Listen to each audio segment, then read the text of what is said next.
Sir, you have a record. Thank you. Court is going to call 23 CRB 1121, State versus Shire. Mr. Fox, prepared to proceed? Yes, Your Honor. I know we're a bit early, but it seems like everybody's here. We are, Your Honor, and I do have a copy of the PSI. Are you finished with it? I am. Thank you. You can have a seat, Mr. Shire.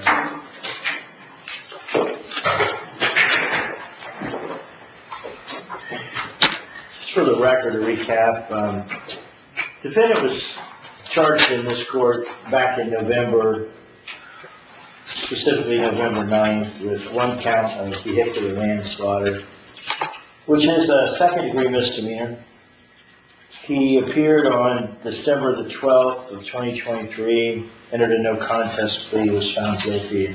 Court ordered that a pre-sentence investigation report be completed and set the matter for sentencing today. Probation Department has completed the report, and the court has had an opportunity to review it. And I would note that Mr. Shire was cooperative with that process. Ms. Buck, is there anything else or any reason why the court should not proceed with sentencing? We're ready to proceed, Your And Honor. you've had an opportunity to review the PSI. I have, Your Honor. Is there anything else you'd like to say on behalf of Mr. Shire? Yes, if I may, Your Honor. A couple of things I think are important to note here, and the PSI does reflect. He does have a good driving record prior to this accident, so that does definitely show that this is an aberration. This is not something where he's a terrible driver and terrible accidents and other reckless behavior. One other issue I think is important for the court to be aware of, he was fully insured. There is a 7-figure insurance policy in place, and the insurance company has tendered the policy limits to the family, my understanding. So we don't have an issue there where we got somebody who's uninsured, who's on the road. Additionally, I think it's really important for the court to be aware of the circumstances that led to this accident. When I initially saw this, I wasn't really sure what to think. You know, it's a stop sign situation. It shows Mr. Shire runs the stop sign. He makes a statement at the scene. He's pretty shaken up. He's really not sure what's happened in terms of being in shock. But he did have a dash cam, Your Honor, and the dash cam tells the story. As and I know the court's familiar with this intersection.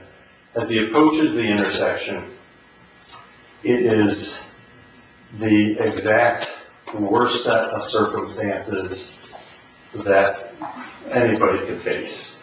And you had a situation where the night before, there's a very light snowfall. So the dash cam depicts that light covering of snow on the ground. You see the pavement has a glare on it, and the sun is rising, so that the sun is directly in the eyes. And as you look at the intersection, there are 2 stop signs there. They are backlit, and as I'm viewing the video, I can't make those out until he's just about on top of the intersection. It's not something that is an excuse, Your Honor. Definitely he did run the stop sign, he had the stop sign. There's not a defense to the case, but it really answers the question of how could this happen, and just to not see it. The other factor is, to the right of the intersection, there's a house with large shrubbery that blocks that entire view of the right as you're approaching. And unfortunately, the decedent's vehicle is traveling from that same direction.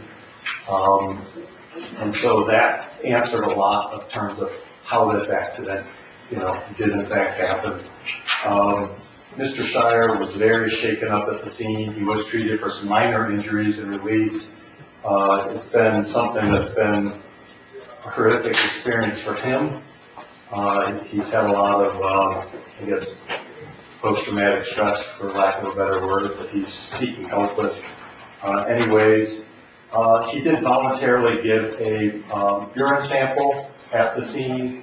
That did come back. It was negative for drugs and alcohol. He was clean at the time. So again, that's, another thing that can be ruled out with circumstances. And I will represent to the court that Mr. Shire is heartbroken. He feels for this family. He is deeply remorseful for what's happened. So I think it's important for the court to know that. Thank you. Well, thank you, sir. Mr. Shire, anything that you would like to say? Yeah. Go ahead. I'm really, really sorry for what happened, and I'm sorry for the family. My condolences to them too. Thank you, sir. Mr. Malone, any input from the state?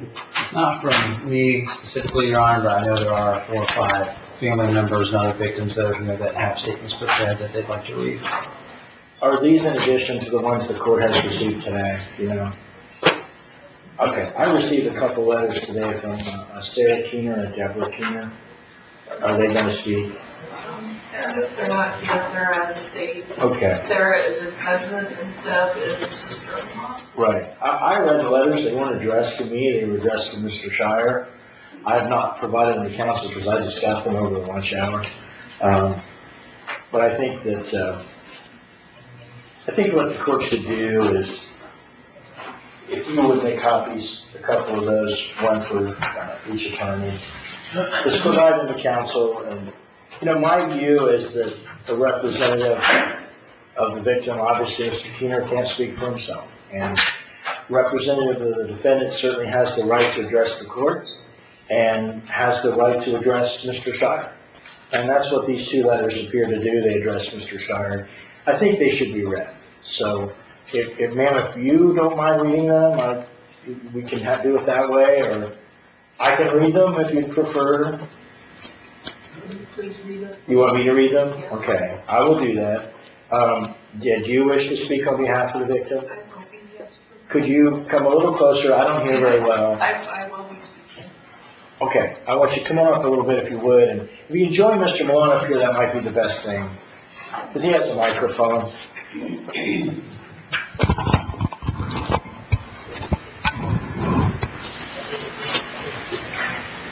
Could I ask you what your name is, ma'am?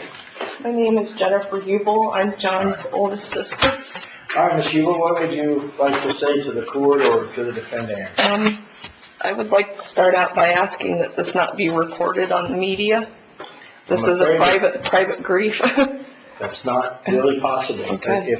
If you're welcome to say anything you'd like, but the court's on the record, there's no secret communications, which is why I need to have these letters read. Okay. Courts can't conduct secret private communications. So if you want to speak, it has to be on the record, it has to be recorded, and the public and the media have a right to telecast it. Okay. That's not something I can help you with. You're not obligated to speak, but if you wish to do so, it has to be public. I have a need to speak. Go right ahead. Thank you. Mr. Shire, it's been 83 days since my baby brother was taken from us. I was 17 when John came into our lives. Dad worked 3rd shift and rushed home when he heard Mom was going into labor. I took Mom in my car and we made it outside the ER doors, but John was in a hurry to get here. Dad and I watched John be delivered on the front seat of my car with the help of the ER nurses that night. John filled our lives with laughter. He brought some much-needed light to our family. We would rush home from school to get to spend time with John. Each of us kids had a part in raising John.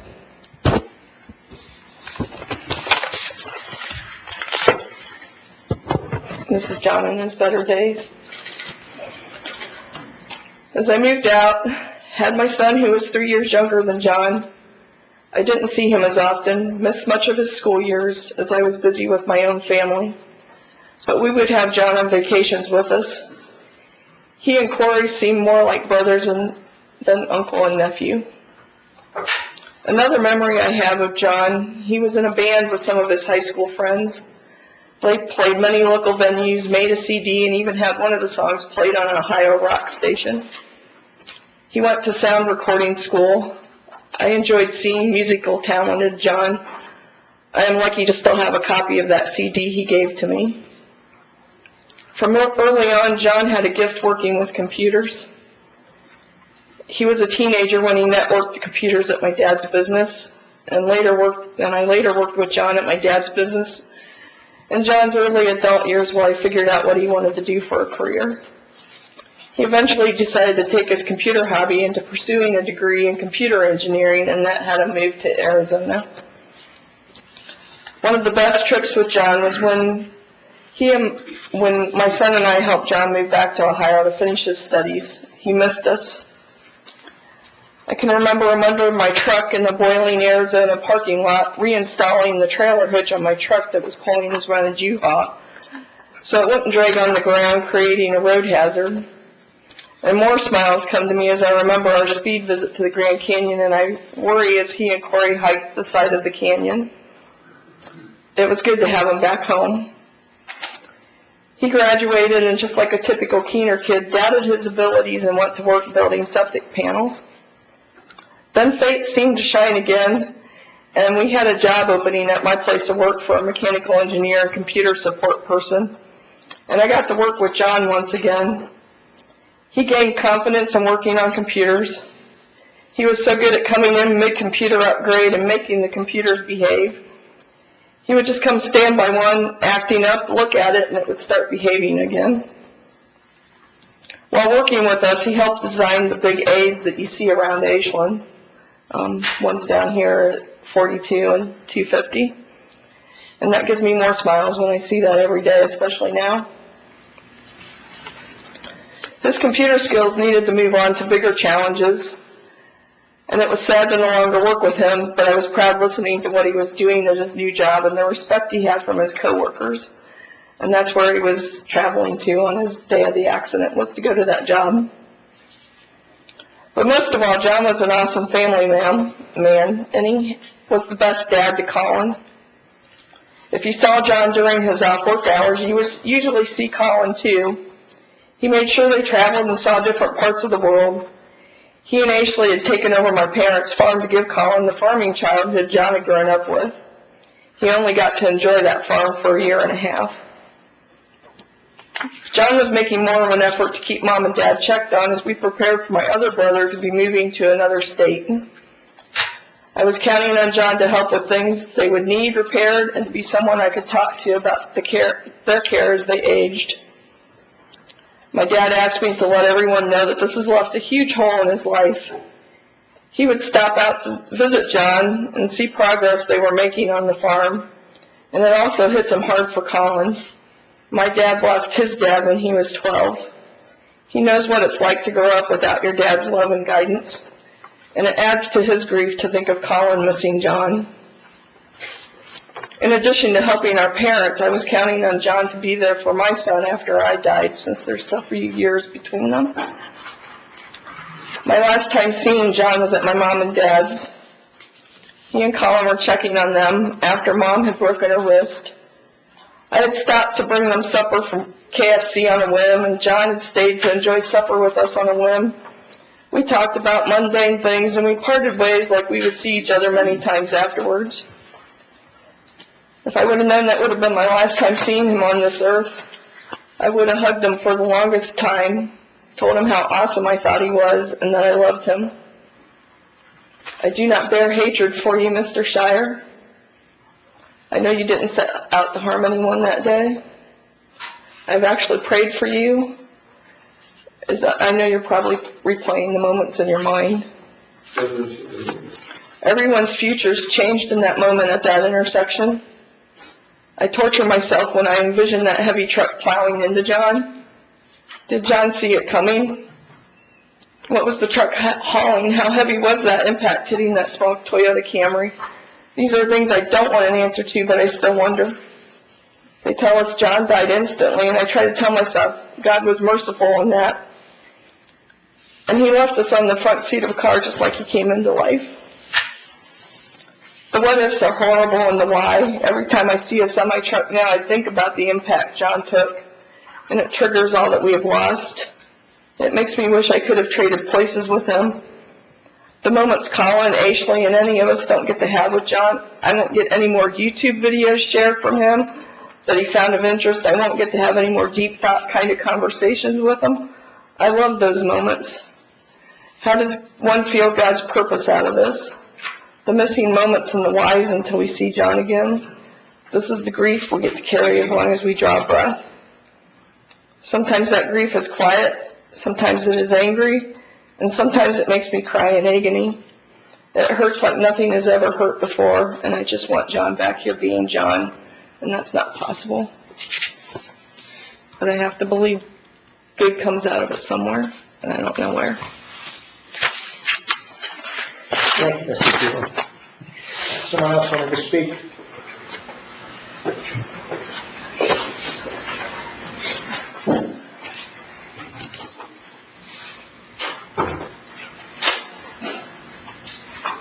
I'm John's older sister. I was the youngest, and so he was born in I'm sorry. What's your name, ma'am? I'm My sorry. name is Katie Keener. Katie Keeler. Thank you. I was 10 when my mom told me I was finally going to get my wish for a younger sibling. And 11 when John was born. One of my most precious memories is the first time I held him. Family was crowded around, but I held on so fiercely because he was mine. I loved him before I ever knew him. He came into the family with older parents, and Jenny, Guy, and I all had our little mother and little father roles because my mom and dad were caught up in running their businesses on top of raising a family. So many memories, yet so many are lost in that fog of time. But I wish to make all of those fresh and vivid. It wasn't all roses. He could annoy me like no one else, and vice versa. But there was always love there and the knowledge that we would always be there for each other until he left too soon. I thought we had more time until we didn't. These are the words that came from me the first sleepless night on November 1st. I want to go to the day you came home from the hospital. My new baby brother. I hate this. Sorry. I want to watch you running your toy tractors around and around the house. Farming like the big guys. I have tissues, thank you. On their big tractors. I want to see you roll your eyes when I make you watch one more episode of Star Trek and get annoyed with you on your computer. Watch you dump a box of Cheerios, a whole box of Cheerios in a mixing bowl and eat it all. And then rush out to go ride four-wheelers with your best friend Jordan.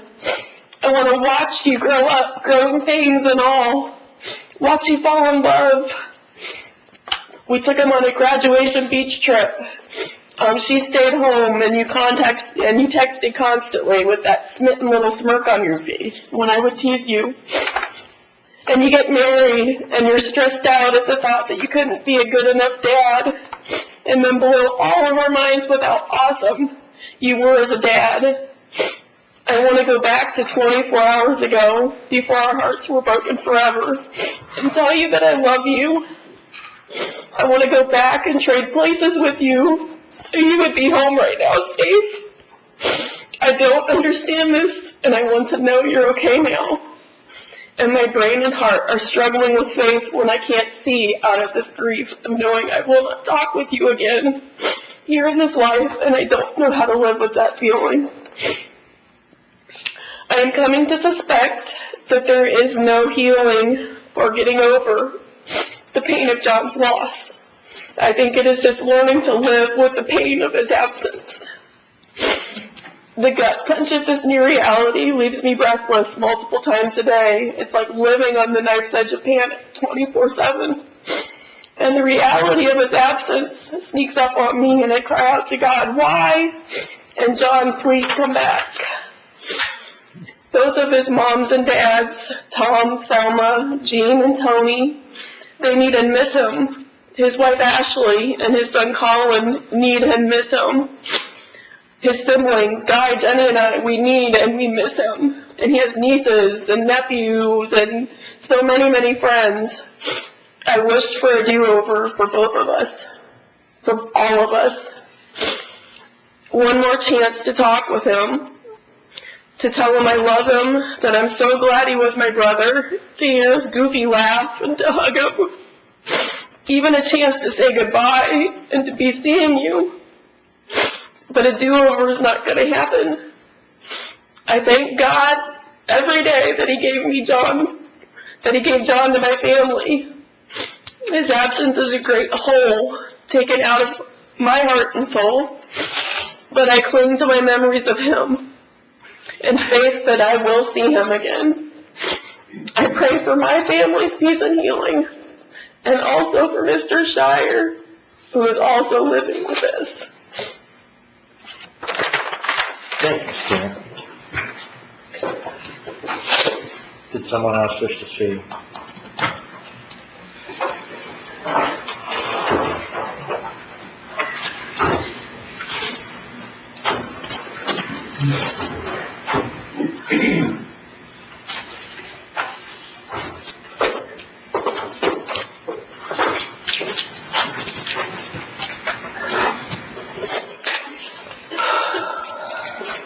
Your name, ma'am?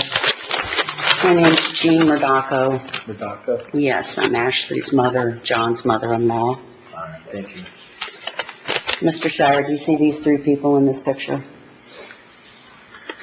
These three lives have been changed forever because you were on your phone and my son-in-law's life is gone. I will miss his giggles, his always helping hand. He was a genuine person. He loved his family and he loved his friends, and he was loved very much.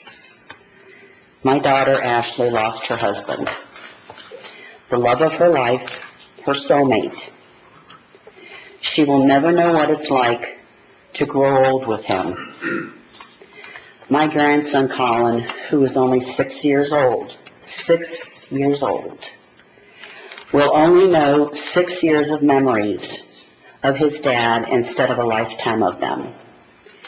He lost his daddy and he lost his best friend. John's parents have lost their son, and no parent should ever have to bury a child. That's not how things are supposed to happen. Parents are supposed to outlive their children. Do you have a wife and children? Yes. Their lives will not really change because of what your sentence is. My son-in-law and my daughter and my grandson, wait a minute, I'm sorry. Your life will not change because your sentence is going to be so minuscule to what you did to my son-in-law, my daughter, and my grandson. I hope and pray that you think about what you have done every day for the rest of your life, and I hope it affects you to your core. That who knows if this is just a bump in the road for you or not, because your life will still go on. You will be with your wife and your children, and sadly my daughter and my grandson don't have that option. I just want you to know that you have ripped the hearts out of many people. Many, many people. That's all I have to say. All right, thank you, Ms. Hewitt. I reviewed the pre-sentence investigation report. Was there evidence that Mr. Shire was on his telephone? I didn't see any indication. Mr. Burke, what's the basis for your belief that he was on his telephone? I was told that he was on his phone, and he had a total of 4 phones in the truck. So there's 4 phones in the truck. 2 phones in the I truck. didn't see anything in any of the police reports indicating he was on his telephone. And I'm sure they would have checked his phone number. I'm sure they would have. That's what we were told. By whom? We were told by, I have a civil suit. I'm sorry? I have a civil suit in progress. We were told that he had 2 phones and that the tow truck driver overheard him saying, "He must have been on his phone." That's the only basis that we have. Okay, thank you. I would just, I guess, note for the record, there's nothing in any of the investigative materials the court has seen that indicate he was on his telephone. I understand there were phones in the truck. Well, did somebody else wish to speak?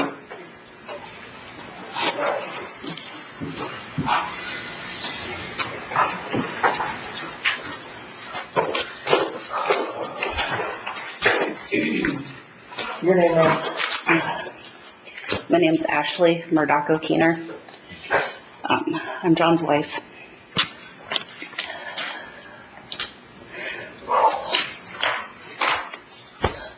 John Keener was one of the smartest, most genuine, loving, loyal, and kind people I've ever had the privilege to know. To say that my son and I were lucky to have him be a part of our lives.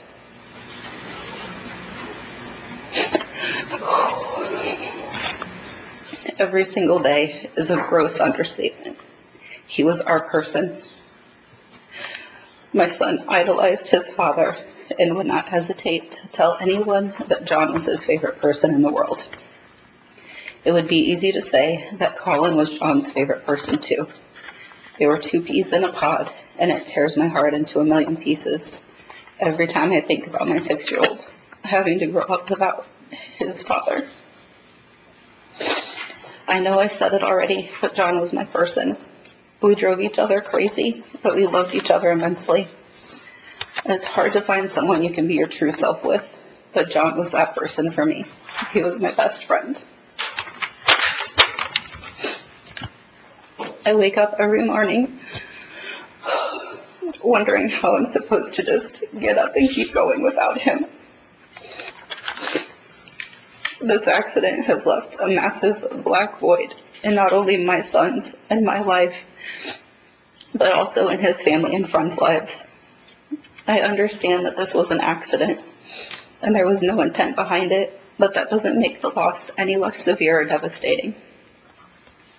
In saying that, I would like to address you, Judge Good, and sir, that I ask that you consider sentencing Mr. Shire to the maximum amount of jail time and maximum license suspension. I don't harbor any ill will towards you, Mr. Shire, but I also believe that actions deserve consequences. In all honesty, I feel that even if you were to get the maximum sentences, you're still walking away with a better deal than what we have. Mr. Shire is still able to go home to his family and provide for them. We aren't afforded the luxury of having John come home to us anymore. I thank the court for your time and for allowing us to speak, and for my family to speak. Thank you. Thank you, Mrs. Keener. Anybody else wish to speak? I do have the letters. Mr. Mullen, if you don't mind, I think I would prefer to have you read them. Sure. I don't think that my voice is the one you should read them, since I'm going to be sentencing the defendant. Your Honor, this is from Sarah Keener, and she says, "Dear Mr. Shire, I am John Keener's niece. My name is Sarah Keener. John was always a relative I wasn't very close to due to our age gap. But in 2015, John married his wife, Ashley. Ashley very quickly became a close part of our family. 2 years later, John and Ashley had a son, Colin. Colin is now 6 years old, and he's the best child I've ever met. He is my little buddy, and I love him more than I ever thought I could love someone. I love him like he was a child of my own. My dad made him, his dad made him such a special child and human being. He coached his soccer practices, he taught him about electronics and how to build electronics, and I know he had a full future plan to teach Colin as he grew up. However, on November 1st, 2023, at 10:21 a.m., you decided to take the life of John, a beloved brother, son, uncle, and husband. You took away Colin's dad. Colin will never know what it would have been like to grow up with John as his dad because you took that away from him. The day after you killed John, we went to the trampoline park. And I got to watch Colin play with other kids who were there with their mothers and fathers, something he will never get to do again. I hope every day that you see a father with their son, you remember what you took from Colin. I hope every day that you see a husband kiss his wife and you remember what you took from Ashley, his wife, because you are the reason, the only reason that John is gone forever. The world is the worst place without a minute, and that's because of you. You took John from us. You took an amazing father from his 6-year-old son. You killed him. You not only took John from us, you took a piece of each of us. I can't sleep at night because I dread a horrible phone call when I wake up. I have nightmares seeing him laying there saying goodbye. I have anxiety 24/7 about losing someone else. I have panic attacks when I leave my parents' house because I'm scared I won't see them again. My entire family is shattered, all because you decided to be reckless with a semi-sized weapon. I've driven that intersection, and there's no excuse for you choosing not to stop. We all make mistakes. We have all missed a stop sign in a weird spot. We have all run a red light. But yours wasn't a mistake. It was a choice. You ignored multiple rumble strips and warnings ahead about a stop. You didn't make a mistake. You made a choice. In a perfect world, you would take John's place. But since you can't, I believe you should spend the rest of your life behind bars here in Ohio, away from your family and loved ones, just as John is having to do. As I said before, the world is the worst place without John, but it would be a better place without people like you behind the wheel. Sincerely, Sarah Keener.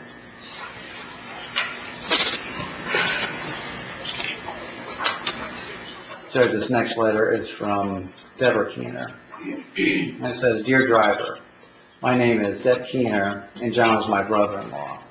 He was only 12 years old when I married his older brother, so I've known him a long time.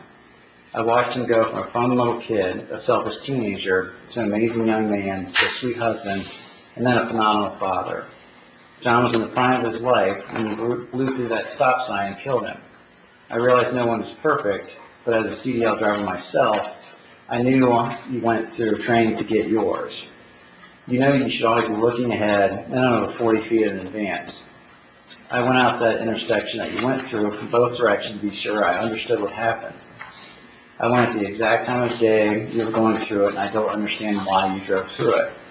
What was more important that day, that your mind was on something else other than doing your job? You killed a father, a husband, a son, a brother, a friend, a co-worker, an uncle, a truly awesome man that was loved by a multitude of people. Do you even care? As a CDL driver, you should be held to a higher standard, and the punishment of what you did should be the same as murder because that is what you committed that day. I know you did not go to work intending to commit murder, but nonetheless, that's what you did, and it should be secondary murder. In a perfect world, you'd be sentenced to a minimum of 20 years in prison. I hope it takes 20 years for the image of that wreck to leave your mind. I hope today is a harder day than yesterday. I hope tomorrow is even harder than the day before.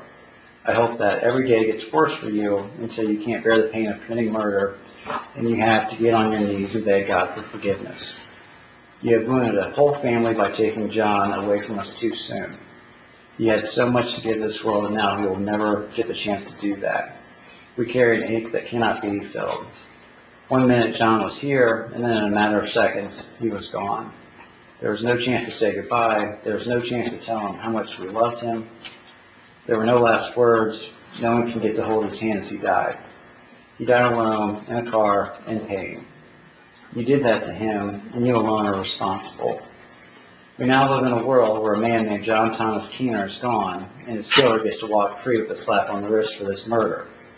No one said life is fair, and the Keener family has learned that lesson the hard way. I hope in the future we can give harder sentences to those who choose to kill on the road. Deborah Keener. All right, thank you, Sean. Court has spent a lot of time with this case for what that's worth. I've gone over, with the assistance of Mr. Peasley and the probation department, the photographs, the written statements, the police reports, to try and gain as complete of an understanding of the situation as I can. And as Mr. Poth indicated, I am familiar with this intersection. And a lot of the other intersections in that part of our county that come out onto State Route 42 or 58 or 89. And, I drive those roads just like all the rest of us who live in Ashland County do. And I would say this to everyone, I feel blessed to have this job, humbled to have it most days, and happy to have it. And most days I love my job. This is not one of those days. Judges are required to be objective and impartial and control their emotions, and I'm doing that to the best of my ability. But, this is a case where I'm not sure that the court's in a position to administer justice. And, I'm sure we're all going to hear about that on Facebook when all the amateur lawyers make their comments tonight about the court sentence. But the fact of the matter is, the people that look at the outcome of this case and say, that's not really justice, they're probably right. And I was really moved by what several of the people had to say here today, particularly Ms. Ubel and Ms. Keener. And I don't know, Ms. Ubel, that anything good will come from this. And I hope that it does. But it probably won't today. I don't have anything to offer to your family that's going to heal any of this. And on the other side of it, Mr. Schuyler, this is not a murder. There's a man, obviously a good man, a father, a son, a brother, who's gone. Irreplaceable. But this wasn't a deliberate killing. This isn't a murder. This isn't a man over here who chose to have this happen.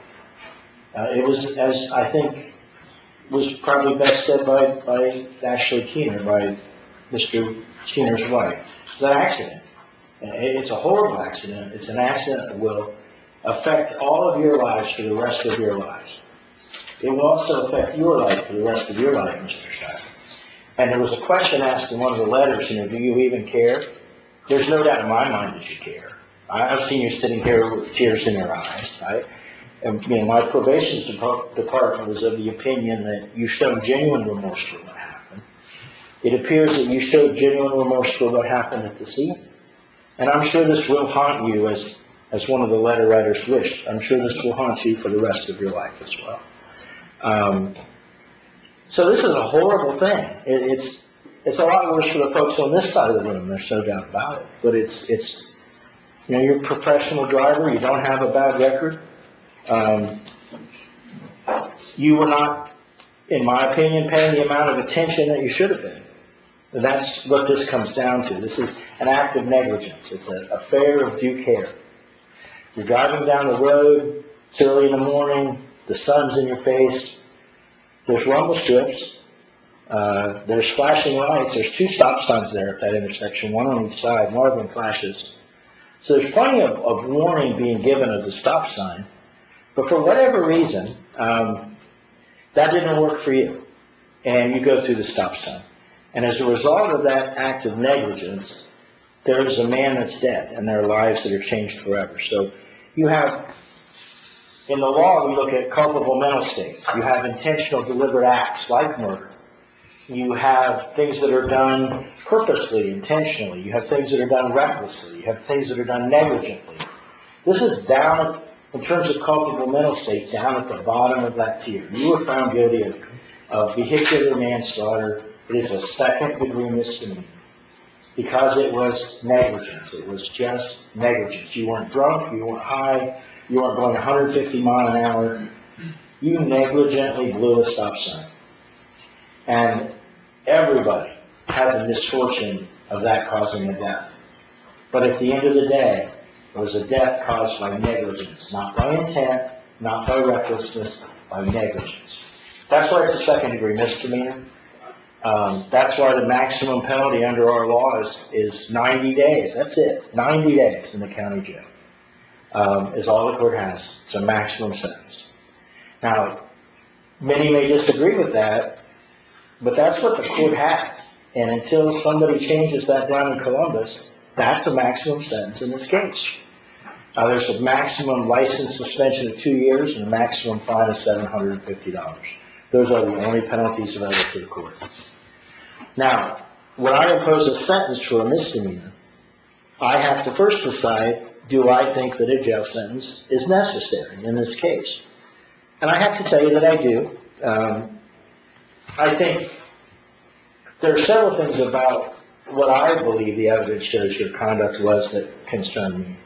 The rumble strips are part of it. There was a home video that captured a lot of this, including some sound. And there doesn't seem to be any indication that you attempted to stop. There's no sounds of sliding tires.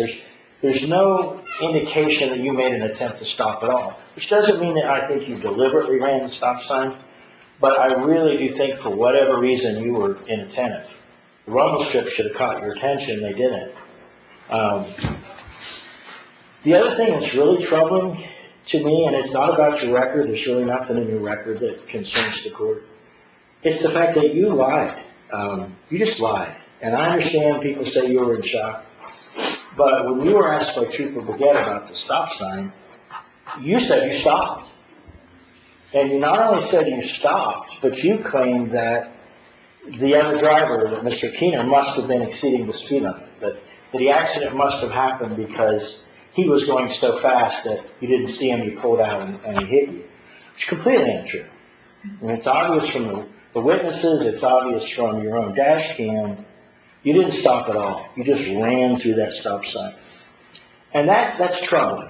I see genuine remorse in you. You've accepted responsibility. You should get credit for that. But in my opinion, and I'll give you that it was a stressful situation, but your initial statements to the trooper were self-serving and they were dishonest. And that's a concern for the court. Obviously, there's a huge magnitude of loss here. Even a maximum sentence is demeaning to the seriousness of the conduct, in my opinion. It's demeaning to the loss that the victim and his family have suffered. I do think it's the worst form of the offense, and I am going to find that a jail sentence is necessary, that anything less than a maximum sentence would demean the seriousness of your conduct.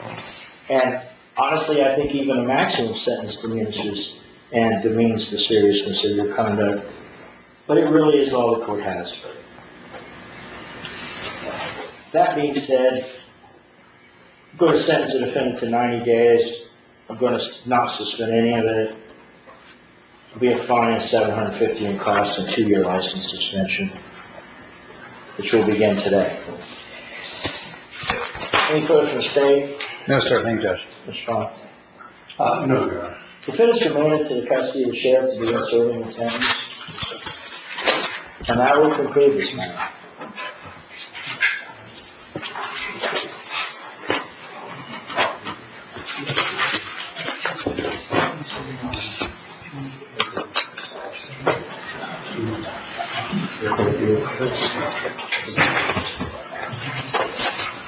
Thank you.